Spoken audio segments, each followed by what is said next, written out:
Hello, and welcome to today's Human Capital Matters series, an interactive business event and conversation focusing on developing and communicating the business continuity plan.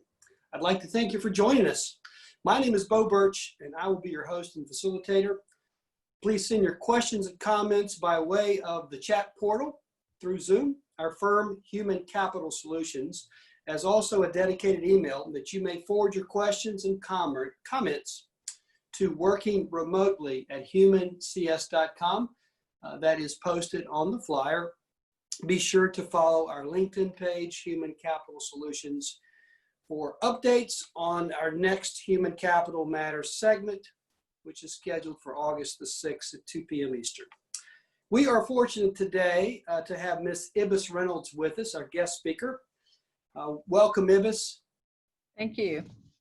Ibis served for 10 years in the Naval Reserve's Medical Corps, was recalled to active duty during Desert Storm, Desert Shield. She holds a bachelor's degree in business administration from California Miramar University and has attended advanced executive leadership programs at Columbia and IMD Business School in Lausanne, Switzerland, and Singapore.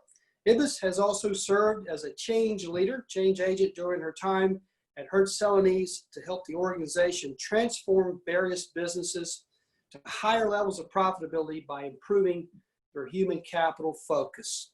Ibis has worked and lived in Brazil, Argentina, Mexico, Canada, and Belgium, leading HR projects to enable business results. Ibis joined Distribution International, which is a Houston-based company, in July 2017. Looks like an anniversary there, Ibis, as Chief Human Resource Officer. Prior to joining Distribution International, Ibis was a senior executive leader with Agreco, where she and I first met, based in London, where she led the human resources function in the Power Solutions division. This division comprised of emerging markets in 87 countries. Today's special segment, Ibis will discussing a very interesting topic, serving your furloughed associates. So during COVID and the pandemic, we have found many companies look to their business continuity plan or develop a business continuity plan or shake their head and say, what is a business continuity plan? And we have found that Distribution International has quite a story to tell, with not just surviving all the change, but really living your values and stepping up in the most incredible times and hardships of your associates. So Ibis, I'm not sure Distribution International is a household company name for everyone. Please tell us a bit about the company. Sure, absolutely. Bo, Distribution International is the leading North American distributor of commercial and industrial insulation. We are owned by a private equity firm, Advent International. We have 100 locations across US and Canada. And DI has been developed by putting together through the last 30 years smaller companies and becoming one company through the years. So, you know, we're like I said, we're the leading distributor of industrial and commercial insulation. Mm-hmm. Mm-hmm. And so through, as we see about your purpose statement and your values, what specifically does your purpose mean? How does that resonate with you and the company?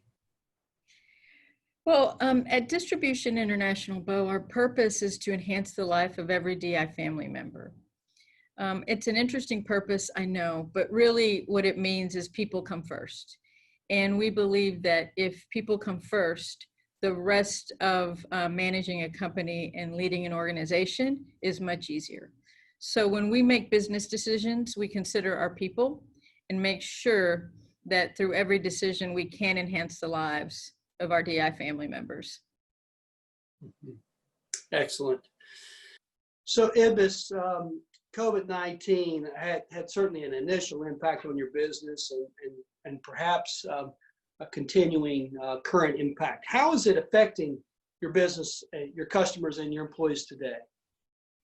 Well, I think, Bo, like a lot of companies, in March when COVID-19 started happening, no one really knew what the impact was going to be, but we knew that we had to be proactive, and we knew that we had to prepare for whatever the future held.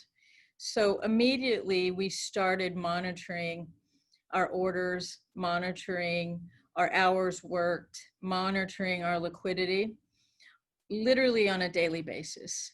And that kept us abreast on where we were as an organization and what was happening day to day, which allowed us to prepare for the future. So like in most companies, sales were down, orders were down. So something was happening, and it was impacting us, our customers, our organization overall. So we had to make some tough decisions. If orders are down, business is down, you have to make some decisions that involve your workforce possibly. So that was the case at Distribution International.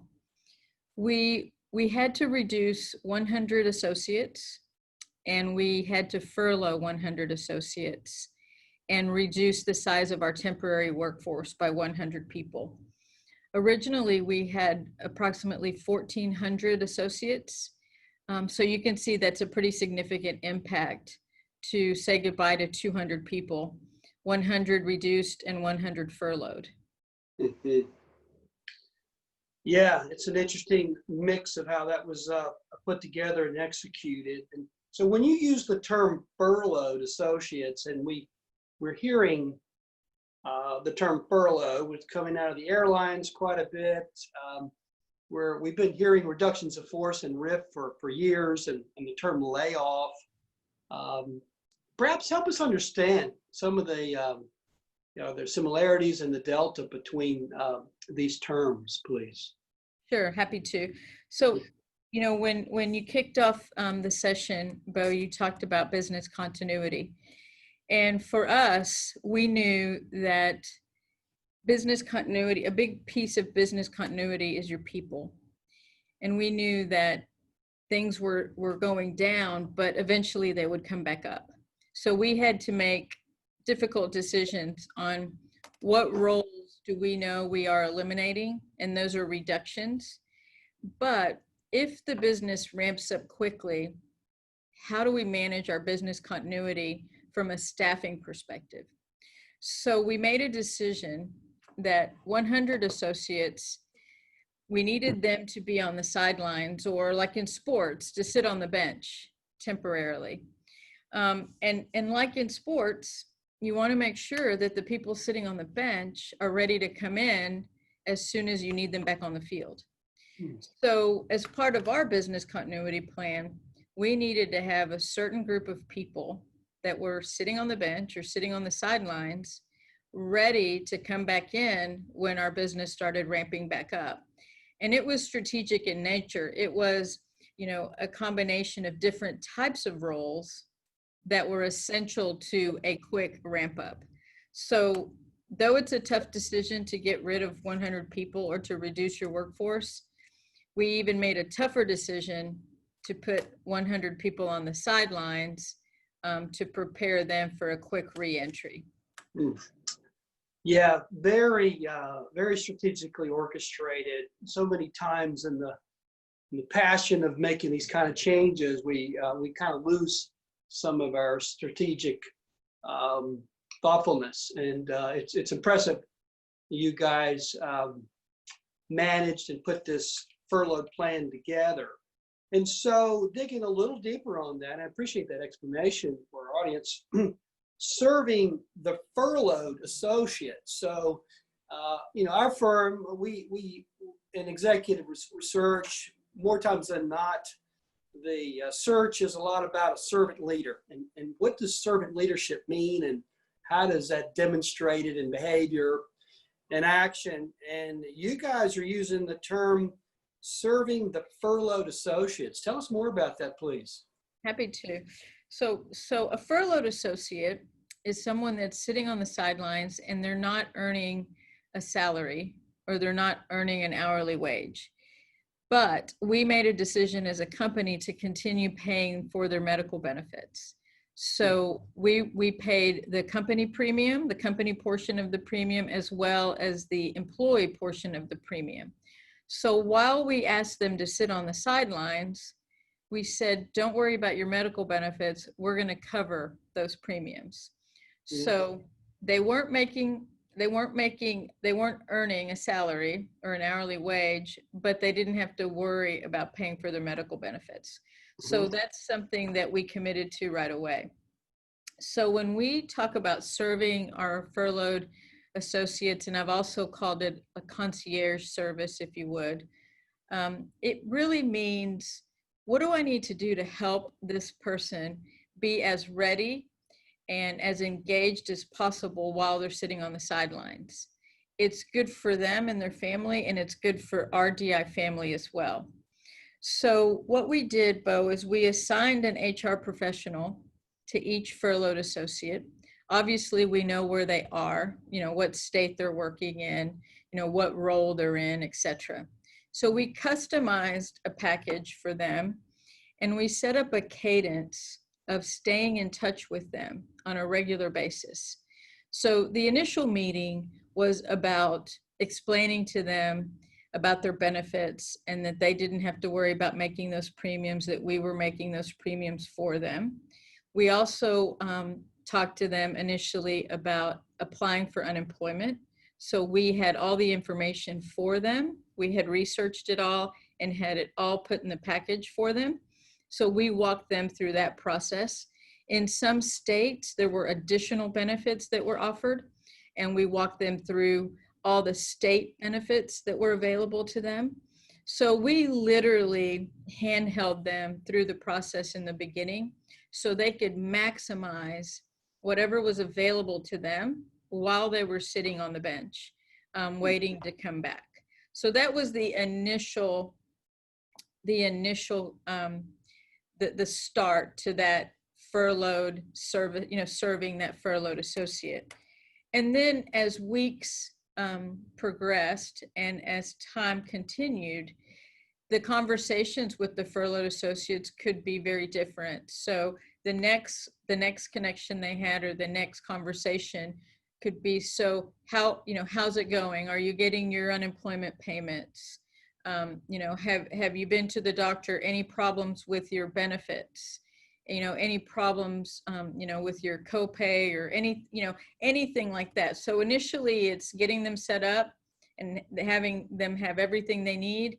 And then all the future phone calls were more about engagement and making sure that they felt they were still part of the team. Yeah, the word that comes to mind, which is just almost unheard of during layoffs and reductions of force, is high touch. Exactly. You had a group of furloughed folks that are important, not only maintain their dignity through both groups or all three groups, the temporary workforce, your reductions in force, and now the furloughed group go into this cadence of communication, of high touch, let them know they're valued, and you guys are continuing to take care of many of their needs. In fact, just awesome. Kudos to you guys for that. That's the main reason we wanted to get you on the segment and get this out into the business community. It looks like that the business community in many sectors could be going through another wave of reductions of force and layoffs. None of us are looking forward to that, but hopefully implementing these types of tactics will really smooth it out. Yeah, and Bo, one of the things that was really helpful and we received great feedback on was our CEO does a weekly podcast, and we continued to share those podcasts with our furloughed associates because we wanted them to know what was happening within the company, even though they're on the sidelines temporarily. We wanted them to know how we're doing, what we're working on, the progress we're making, the changes that we're putting in place so we can emerge the strongest and the first. So they literally were connected and continued to hear how things were going at DI. Mhm. Wonderful. So Ibis, what would be one significant key learning that comes to mind that you and the company learned that you'd like to share with our audience today? Well, I think, Bo, what I would say is never underestimate. We say people come first. We say we want to enhance the lives of every DI family member. That's our purpose. But never underestimate actually living your purpose and actually doing what you say. Because in this particular case, none of us expected a pandemic. None of us expected to talk to our furloughed associates on a regular basis and keep them updated. But if you do what you say you're going to do, the impact is just immense. So it just reminded me that if you do what you say you're going to do, things are going to be a lot better than if you don't. So just be true to what you say you're going to do and do it. Mm-hmm. Yeah, it's simple, but it's often overlooked in the heat of the moment, and the busyness of managing a business. Ibis, what would be one thing that you and the executive team may do differently if this type of event would happen again in the future? Well, I think we would do a lot of what we did. This is like crisis management. This is business continuity. I think when this is in our rearview mirror and we can look back and look at what happened and how we managed it, I think that even if things go well and you have a successful business continuity plan and a successful recovery, you can still make it even better. So I think for us is we have to dissect it and we have to look at every step we took and determine how can we improve that. And I think that's where our key learning is going to be, because we don't know when this may happen again in the future or something similar. And we've got a good playbook that we can follow. Excellent. So I'm just curious, that as your HR folks have their ear and they're hearing all types of interesting stories and families in need and families trying to homeschool and and feed their families. You mentioned the other day we're talking about a real interesting story that you'd like to share. Absolutely. So we had a furloughed associate that was living in a state that the state was actually having some technical difficulties with their unemployment process, paying unemployment benefits. Most states manage it online. And similarly to this state, they managed everything online, but they were having some technical glitches and people weren't being paid their unemployment benefits on a timely basis. So unfortunately, we had an individual that hadn't received payment for quite a while, weeks worth of unemployment benefits. And because we were engaged with that associate as we were serving our furloughed folks, there was frequent conversations, and we knew that this was happening because the individual was telling us. But they also share how they're feeling and share what things are happening in their family. So, he shared that he had 4 children at home. He was a single dad, and he was really struggling because he wasn't earning his hourly wage and he wasn't getting his unemployment benefits. So he was worried about, putting food on the table and how awkward it was to go to a food bank and things of that nature. So quickly, because we understood his situation, we were able to schedule grocery deliveries for a few weeks and help him bridge that gap that, he shared with us. It's brave to share those things. So, we partnered with him, we helped him get through the hump he was having, and then, back to normal. And of course he was grateful. But for us, it was a natural thing to do. And that's what being part of a family is. When the chips are down, you step in and you help out. Yeah, amazing story. I hope our business schools across the country are teaching those concepts. It's such an important element of business continuity. Imagine if you had to ramp up very, very quickly and you had to go and recruit technically seasoned people to run your machines or take care of your business. Imagine the time that would take. Great, Ibis. Let's look in the chat portal to see if any questions are coming in. We'll open that up from the audience. There is one. Can you see that question, Ibis? Yes, it says, how has your experience these last few months changed or strengthened your company's purpose? That's a great question. Well, as I mentioned earlier, companies can have a purpose. But I believe what happens is if you can validate your purpose, that just proves to the organization how strong you are and technically that you are living your purpose. So I think it really did validate our situation. Okay. Okay, another question for you, Ibis. It says, how has the recent activity changed how you work with your employees on a permanent basis? Oh, good question. So, this has really taught us that communication and transparent communication is critical.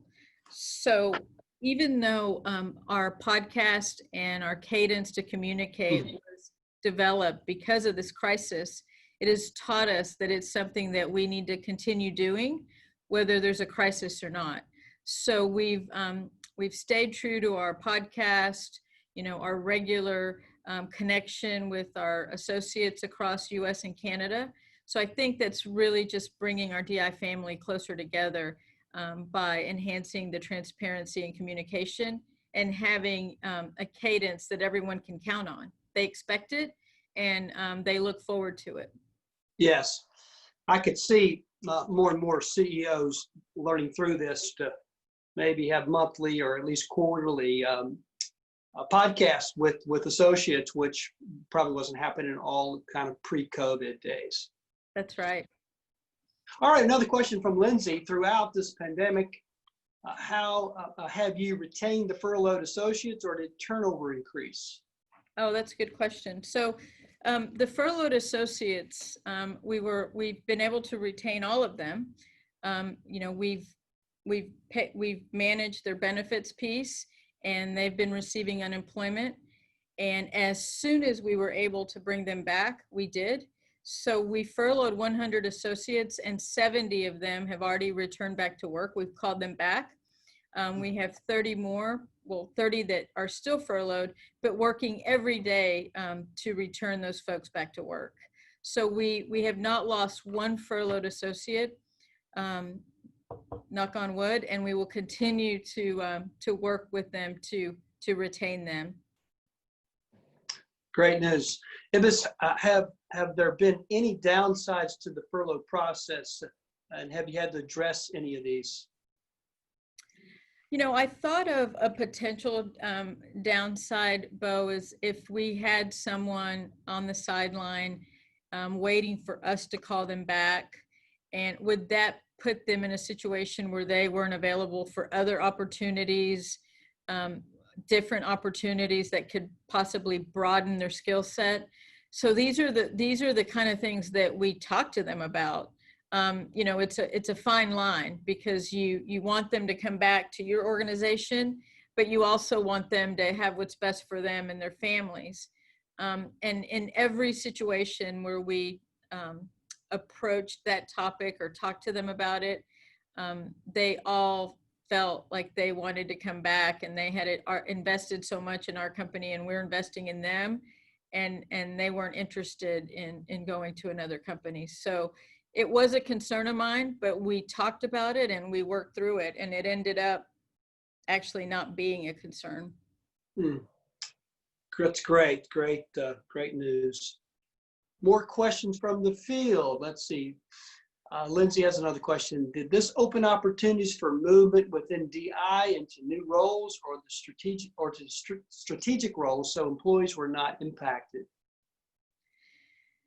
Well, actually, that's a really insightful question. So in some cases where a need arose in a different part of the organization and we had someone furloughed, there were a couple of instances where we asked that furloughed associate, would you consider a different location temporarily, or a broader role or a slightly different role? And we were able to do that successfully in a couple of occasions. So that part has been productive. And as far as our strategy, we continue to manage our 3-year strategy. Obviously, with the pandemic, some things are on pause, but we haven't strayed far from our initial strategy. Mm-hmm. Well, a question that I have for you, Ibis, as we look at our school systems across the country, do we fully open, partially open, or do we not open? And businesses, well, when we call back furloughed associates that are in essential worker jobs, what's our position if you're a senior associate, maybe 60 years of age or plus, maybe you have an autoimmune issue, maybe there's some post-morbidity issues, some health issues. That seems to be complicated and on the edge of the law, if you will, on how we would manage that. I agree with you, Bo. I think it's incredibly complicated and different companies are handling it differently. At our company, from the beginning, when this happened, we were very clear that if someone needed to stay away from an office or stay away from their workplace because of their own health or taking care of a family member or just fear, we were very clear from the beginning that we would be entirely flexible and not rush that or not put someone in a very uncomfortable situation or an unsafe situation where they were concerned. So we're staying firm with that thought and that mindset. So, our headquarters is in Houston and we haven't reopened officially. I mean, the building is open and some people come, a couple of people come every day. Some people come to get maybe some materials, etc. But we're not forcing people to come back to work. We're not officially reopening. Working from home is working fine for us. And in our branches, where we have branches that are fully functional, we are doing everything that the CDC recommends. We're wearing masks, we're keeping our social distancing, we're having our branches cleaned on a regular basis. So for us, there's no rush to force people to be put in uncomfortable situations. We're going to do the best that we can in this new normal. Our hats off to you, Ibis. An amazing testimonial of we say these are our values. We say this is important. Now the time is, do we step up to the plate and do we live our values? Really, really thankful for your insights, your participation, the work you put in this today. Ibis Reynolds, thank you for joining us. Thank you. As we turn to our audience, we certainly hope you'll calendar August 6th. Yeah, I said August, it's around the corner, at 2 p.m. for our next Human Capital Matters event when Mr. Paul Koza, he's the CEO of North Carolina Port Authority. He'll be our guest speaker. Paul will discuss how he and the leadership team at the North Carolina Ports Authority are working diligently on and through their business continuity plan. There again, we will have, Paul is a West Point grad and a man that I admire. When we asked him to join us, it was about a week or two later, we saw his retirement notice. So Ibis, I hope that's not a trend. When someone joins the show, they retire. But Paul, in the Ports Authority and the trade wars and the protein shortages and all of that interesting piece will be, I think, fascinating to see how he and the ports manage through their business continuity plan. Well, thank you again for joining us today, and it's been good to have you. And This will be taped and it'll be out about this time tomorrow. And so feel free to push it and send it around to colleagues that will benefit from this.